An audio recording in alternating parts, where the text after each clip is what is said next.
I mean, celebrate the love of God, and unprohibitedly, courageously, fearlessly say that you love God and you encourage others to love God. It is the ultimate namasmarana. The ultimate namasmarana. I am I am I am I. Yeah.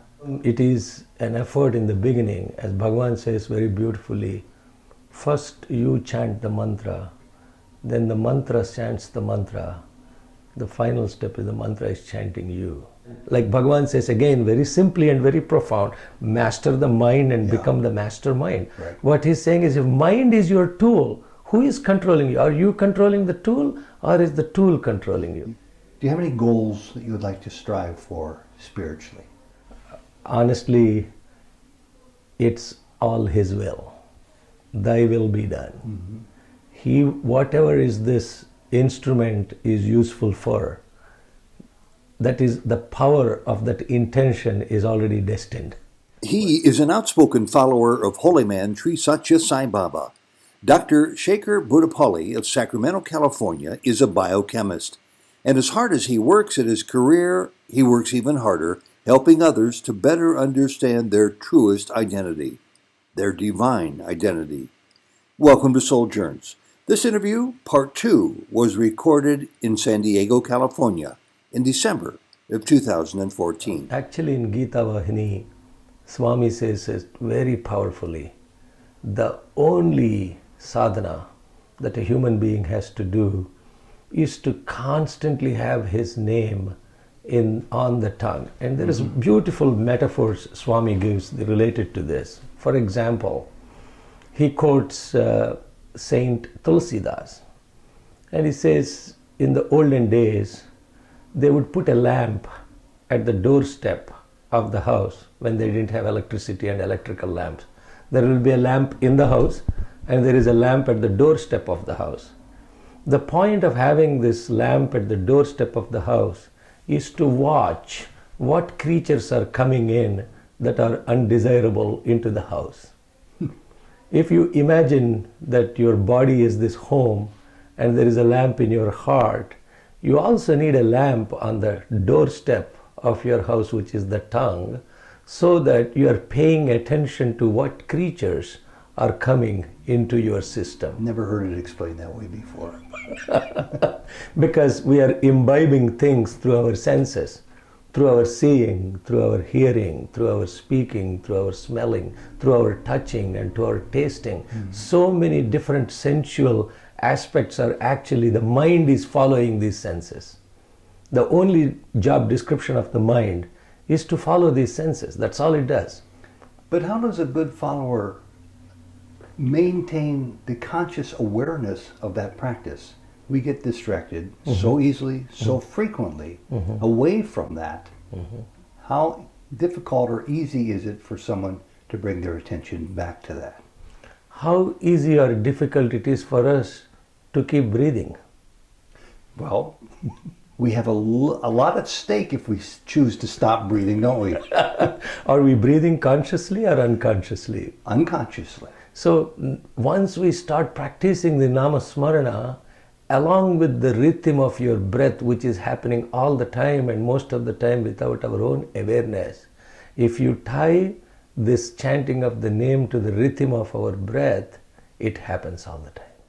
So tell me a little bit about the name. Which name is preferable? Oh, wow. That's a very beautiful question. It's actually a loaded question. The whatever name that your mind pleases it to be, right? It doesn't have, whatever name, it doesn't even have to be any God's name. It is maybe very simply just SoHum. I am that, I am that. And Swami gives a beautiful story about this I am that, the SoHum. Have you heard about this SoHum? Maybe I have, maybe I haven't. Give me a try. So he gives a beautiful parable, if you will. In this parable he says, well, a man in his daily life was so busy and he was so much engrossed in his work. You know, he has to do so many different project goals, so much work at home, so much work for his family, etc., etc. So he was getting drowned and he doesn't find any time for himself. And he says, well, I really, really need somebody to help me with this. So he goes to God and he prays for a servant. And he says, send me a servant, I need help. Okay, God says, tomorrow morning you will get a servant. The servant comes the next day, knocks at the door, and the servant says, sir, looks like you're needing some help. God sent me, but I have a small contract I have to do with you. If you don't give me any work, the only work I will do is to kill you. Deal or no deal. Okay. So man says, come on, how can it be that I don't have any work? Or I'm deal. Come on in, come help me. So this servant is now at home doing so much efficiently all the work. He is doing all the work. And over a period of time, this man is saying, well, I have to find work for this servant, such an efficient servant. What can I give? He's running out of work. So now he is threatened, or he's fearful that this servant will kill him, because that's the deal he signed. Sure. So he runs back to God and says, God, I need your help again. And he says, what? Didn't the servant come? No, he came. But here is the deal. He's asking me for work and I don't have any work, and now he's going to kill me. Oh, is that so? Okay, I will give you an idea.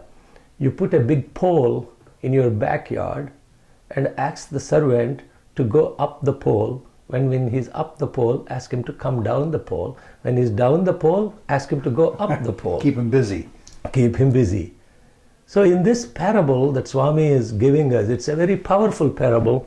And in the parable, what he's saying is, mind is our servant. And when this mind is focused on the work, it is so busy, it gets the work done. An idle man's mind is a devil's workshop, as they say, the idiom. And so if this mind doesn't have any work, it's going to kill us. So when we don't have any work, the only work he's saying is go up the pole is so, come down the pole is hum. So if your breath is a pole, Swami is giving this beautiful, sadhana or a practice for the seeker to focus the breath on SoHum. And that becomes its own version of Namasmarana. It is the ultimate Namasmarana. The ultimate Namasmarana. I am I am I, I am I. Yeah. When I look at that mantra, for me that's a mantra. I am I is a mantra. When I look at that mantras, there are two I's in that mantra. The little I and the big I connected by this verb am. This little I is me. This other I is the cosmic I. I am trying to lose my identity of this little I and be in the presence of that big I. And if I understand it correctly, you're not even trying to become the larger I. That's already who you truly are. Yes. It's just the being, not the becoming. Yeah. So you say this is one of the most important messages that Sri Sathya Sai Baba came to instill in our hearts. Is it something you today don't even think about because it's like a record that's playing in the background of your consciousness? Or is it something that still requires an effort on your part? No, it definitely, it is an effort in the beginning. As Bhagavan says very beautifully, first you chant the mantra, then the mantra chants the mantra. The final step is the mantra is chanting you. That's encouraging. So, you end up catching yourself sometimes in just chanting involuntarily or singing involuntarily or repeating something involuntarily. It becomes really, it is that energy that wants you rather than you trying to go seek that energy. See that this part of losing this ego that I have to do it is a big part of it. One more thought on this, because you just touched upon the number one object that keeps many of us from going to where we are directed to go, to the I, and that's ego. And yet we live in a world that's all ego. Everything we look at, every person we talk to, every thought we have, every desire we have. Is it not all ego? It's all ego. So how do we move beyond that roadblock, which is enormous in size and weight, to get to the other side where we can be our true self more? So, when you asked that question, I was just thinking in the back of my mind, ego is not a bad thing. Okay, so it's not that ego is a vicious thing. We are programmed as living beings to have different tools. The way I look at it is like God has given us different faculties or tools. And I'll share with you one time when I was having a conversation with Swami in my vision, and I was asking him, what does this? He was telling this actually, exactly what I was telling you. All of these things are tools: seeing, hearing, doership, I am doership. All this stuff are the tools I have given you. And then he said one thing, very powerful statement: thinking is a waste of time. So when he said that, what do you mean by that, Swami? Then he said, look, when you drive your car, do you put your car in the garage and go into the home, or do you take your car to the bedroom? You use it only for the purposes it's intended to be used for. Exactly. So similarly, if thinking is a tool, why are you thinking all the time rather than think when it is needed? Okay, smarty. Tell us how you do that. Tell us how you leave your thinking process in the garage next to your car. Yeah, I mean, it's not easy, right? I mean, what he's saying is so simple and profound, but it takes effort to practice that, and none of us are. I mean, for sure, I'm not a perfect practitioner yet. If I am, I wouldn't be sitting here, right? I'd be doing something else. But the effort to go there, the sadhana is what we are talking about.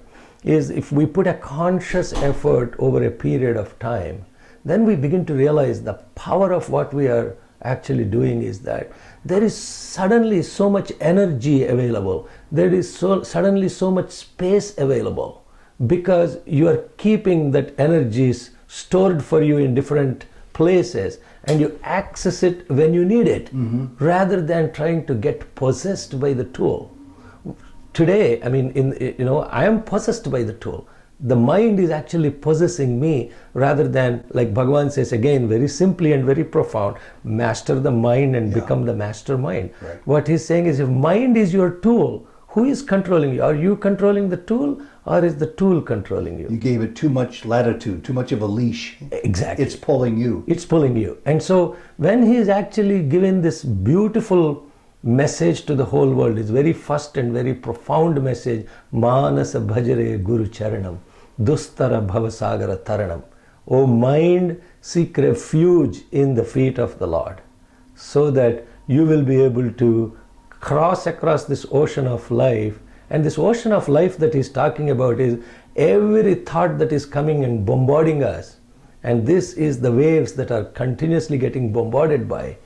And these waves are existing. But when you get onto the boat, which is the feet of the Lord, and the mind is now grounded in the feet of the Lord, that mind is actually now going with the rhythm of the thought, rather than getting pulled into the thought or drowned in the thought. Mm-hmm.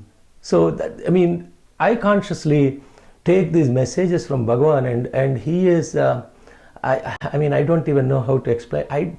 The messages that he has given are not biased to any particular group of people or sects of people. These are all about a human being. Mm-hmm. And the being part of it, just going back to the being part of it, and one time I was really looking at the word being, okay, not saying the word, but looking at the word. When you look at the word being, it has two components to it, a be and an ing. Mm-hmm. And this ing that we are talking about is common to every action that we do. I am talking, I am walking, I am sleeping, I am thinking, I am reading, I am drinking, I am singing, I am playing. So the very common word is ing. And the verb is followed by this ing. And in that ing, there are three letters, I, apostrophe, N, G. It's I and God doing this thing. And as God, you're aware, you're an observer, you're witnessing without judgment, Yes. without putting a value on it. Hence, Satchitananda is so prominent in the minds of Baba followers, if not many others, being, awareness, bliss. It doesn't say being, make judgments about the awareness, make judgments, make value assertions about that which you're witnessing. It just says be aware, and be bliss. Now, those are also three simple rules to follow. But do you ever find yourself truly getting to that point where you are, where you become, where your truest identity is Satchitananda? So, Ted, you made a very beautiful statement now. What you said, being, if it is this I, awareness is the am, the bliss is the supreme I. Mm-hmm. That's how. I am I is Satchidananda. Sat, the awareness, is this I awareness. Chit is this connection point. And the bliss is that supreme thing, that is the supreme I. Now, in what you're asking me, this is not a strategy to get there. This is who you are. This is But to lift the blinders to our true identity, that we can recognize it, is the strategy. that is the practice. So I think to think that how do I get there? How do I get there? To me, it's not about how do I get there. I am already that. It is there. Yes. But I am getting carried away that it is not there. I want to go find it. It's like having my glasses on the top of my head and searching them everywhere. It's exactly what I do. And Jody too. So to me, the conscious effort is to be continuously reminding ourselves that I am nothing else but I am that. I am I. And in the context of that experience, the name of God and the form of a God are the tools to be sustaining that experience of that I am I. So there are, like Bhagavan explains, there are 5 things: Nama, name; Rupa, form; Sat, Chit, Ananda. But actually speaking, the name and the form are the tools to sustain the experience of this Sat, Chit, Ananda. Well put. Yeah. And therefore, if you don't, so how do I sustain that? How do I sustain that? Well, take the name and be in the name, and in being in the name to the extent that is possible, that's the tool that helps you get to that Satchidananda. Or not get to that, that's the tool to be in that I am I consciousness. Thank you for that explanation, and for really telling us the importance of Namasmarana, repeating the name of the Lord as it falls sweetest on your tongue. It could be Moses, it could be Jesus, it could be Allah, it could be Baba, it could be any name that you relate to as the divine. It could be that. That. That's a little impersonal, but yes, it could be that. Well, actually, when you look at the Gayatri Mantra, it is not saying any name, any form. It is saying Tat Saviturvarenyam, that resplendent effulgence. That resplendent Because there is no effulgence. name for God. There is no name. It's His light. His love. Yeah. And that resplendent effulgence, the life-sustaining force pervading the gross, subtle, and the causal, may that illumine my intellect. Shekar, what do you want to do with the rest of your life? You've been on this spiritual path long since before you knew Baba. I remember talking to you in a previous interview about your roots in spiritual direction. You've been practicing this now for many, many years. You give talks, you lead people in the Rudram and teach them about chanting. It seems quite fulfilling, but you have many years presumably left. How do you intend, do you have any goals that you would like to strive for spiritually? Well,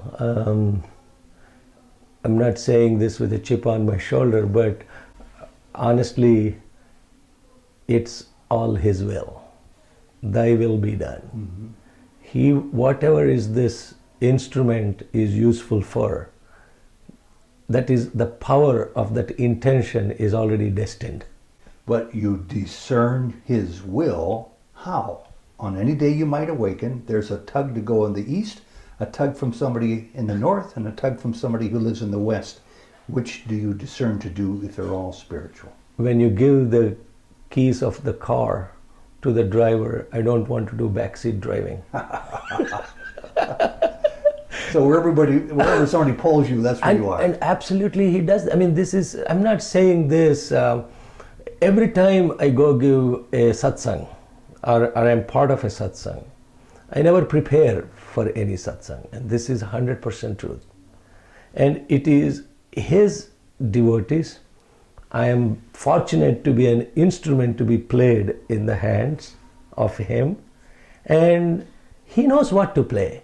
You're like many others. Phyllis Crystal does exactly the same thing. Doesn't lift a finger, and it sounds like it would be something to be easy to be critical of, but it's not. If you really believe you're the vehicle through which your divine self speaks, you have nothing to worry about, I take it.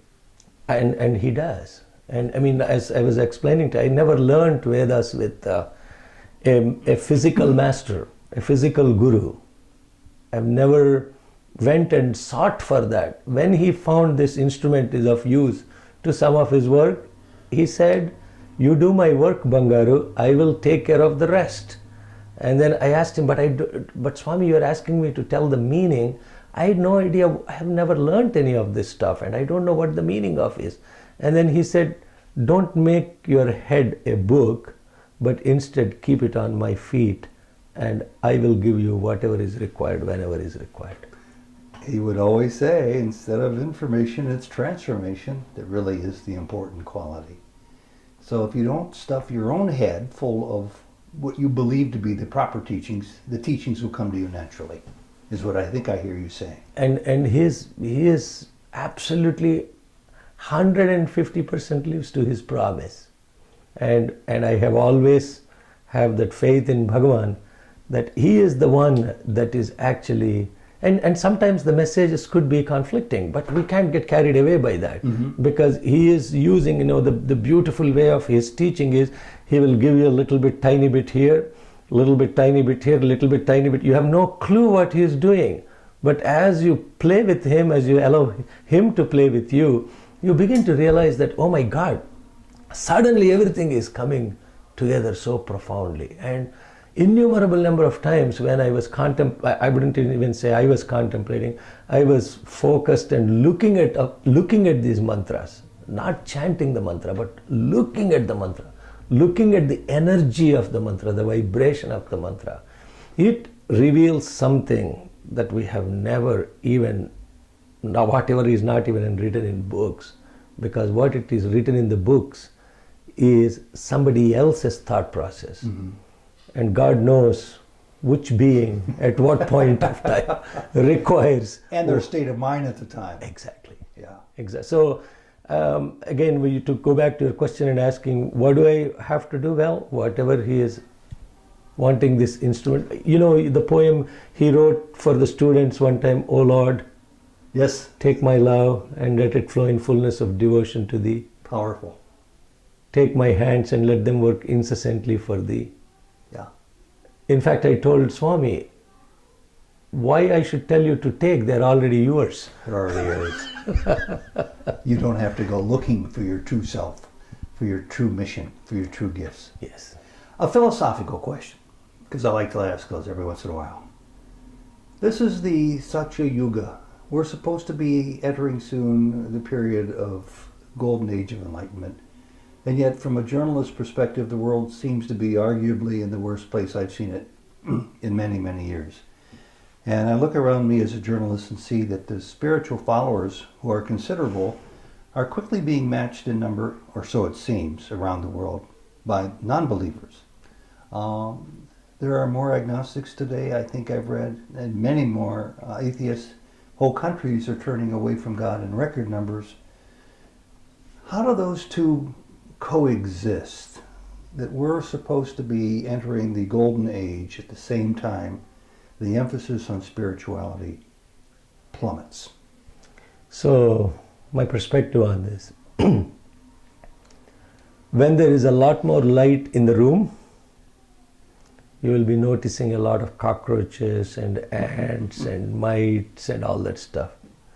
When there was less light, you couldn't see all of them, but they're running around you.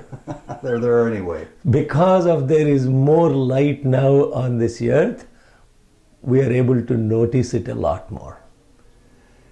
In your own personal life, you're on the road a lot. You attend satsangs, rudrams, chanting events and lectures all the time.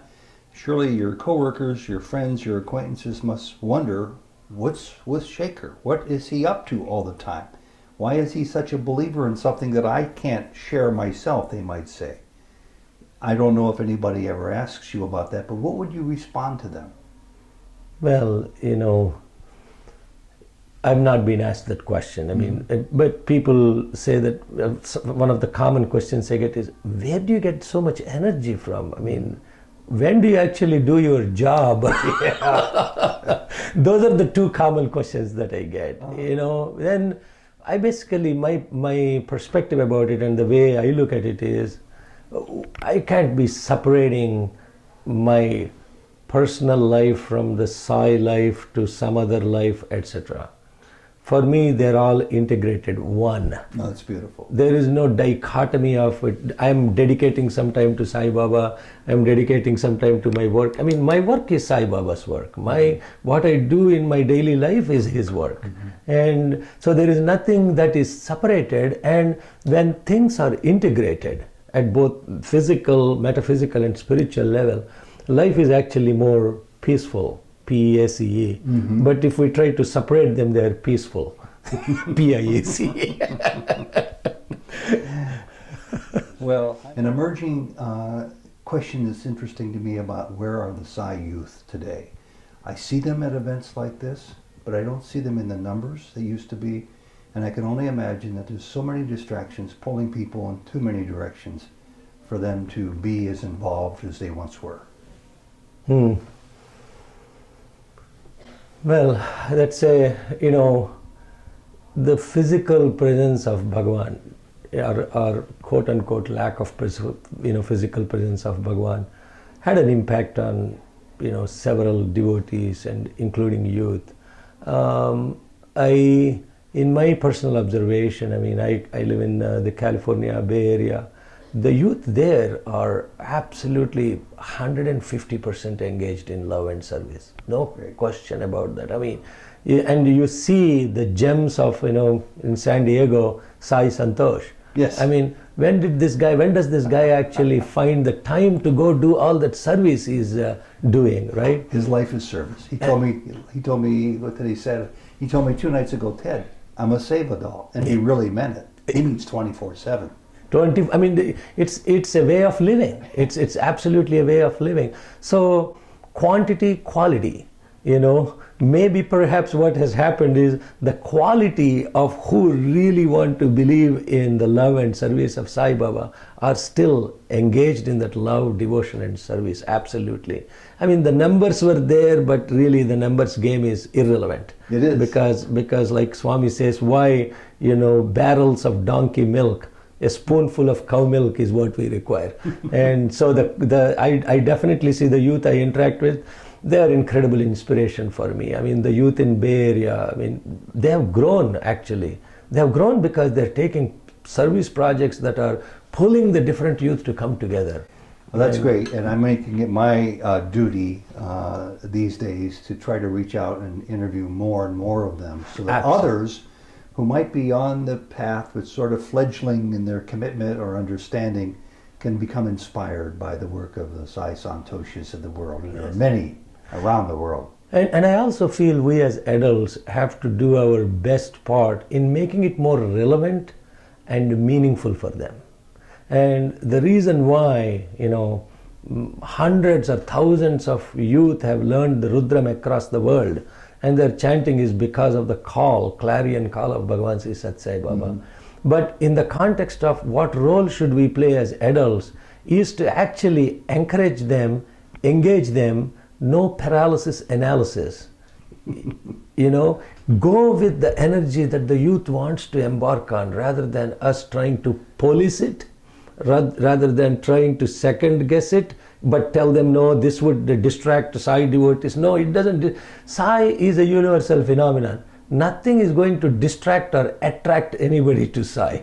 And we got to actually give a relevance and an opportunity for every walk of life. People want to come and celebrate a Jewish festival, make it happen. The attitude should be servitude rather than trying to, second guess it, stop it, or, oh, this would distract people from who Sai Baba is.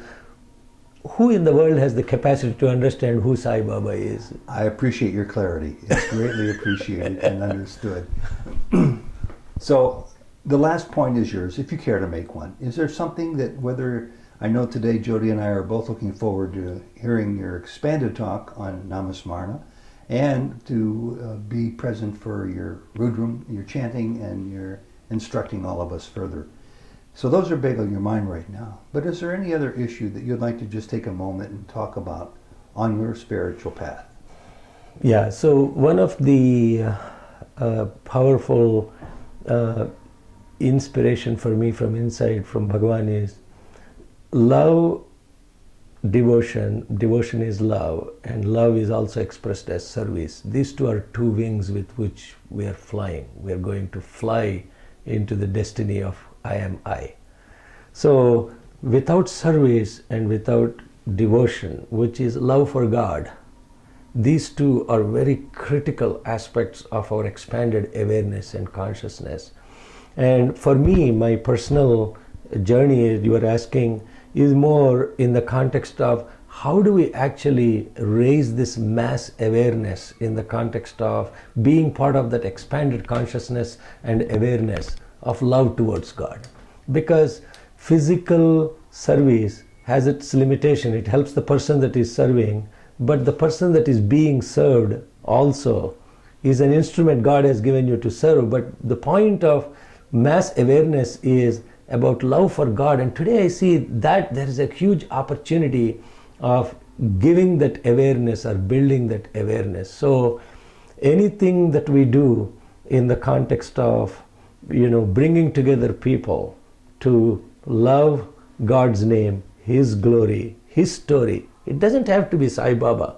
It is God has manifested Himself in so many different ways. He manifested as a Jesus, as a Moses, as a Buddha. I mean, celebrate the love of God, and unprohibitedly, courageously, fearlessly say that you love God and you encourage others to love God. Oh, that's a great point with which to end. Shekar, God bless you. Thank you. Thank you very much. And we hope we have many opportunities to cross paths again for future discussions. Thank you, Ted, and doing this wonderful service to the whole community and the world. As Jody says, it's our privilege. Sai Ram. Sai Ram.